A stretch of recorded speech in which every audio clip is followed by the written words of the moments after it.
Jesus healed a demon-possessed boy, as recorded in Matthew 17, Mark 9, and Luke 9.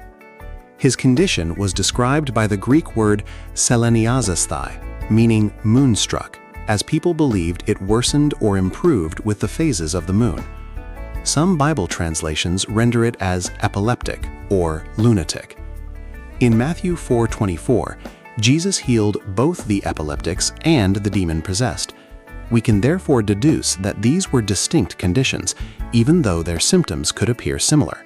As the boy approached Jesus, the Spirit threw him to the ground. How often, when we draw near to Jesus, do we encounter even greater obstacles in our lives?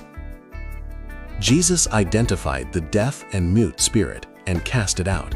The boy was healed instantly. Jesus also commanded the spirit never to enter the boy again. This suggests that unclean spirits may attempt to return after being cast out. Jesus warned in Matthew 12 that an unclean spirit can return to an empty house with 7 more wicked spirits, making the person's condition worse than before. The empty house symbolizes a life that has been cleansed outwardly but not transformed inwardly. A person delivered from evil spirits without being filled with God's presence remains spiritually vulnerable. The boy was presumably young enough to be under his father's authority. Jesus addressed the issue of the father's faith. The father acknowledged his unbelief and asked Jesus for help. Unbelief can hinder God's work. Jesus did not perform many mighty works in his hometown of Nazareth because of their unbelief. Matthew 13.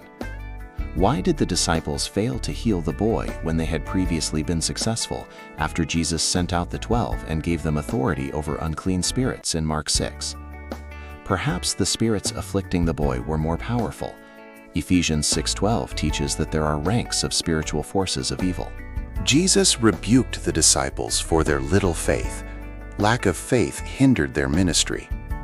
Jesus said that this kind comes out only through prayer.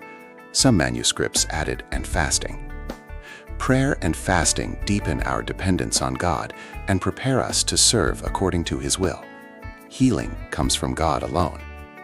Fasting is an act of self-denial that helps align our hearts with God's. Total dependence on Him is a remedy for many spiritual problems. Would you be willing to deny yourself food and time for God to work through you to set the oppressed free?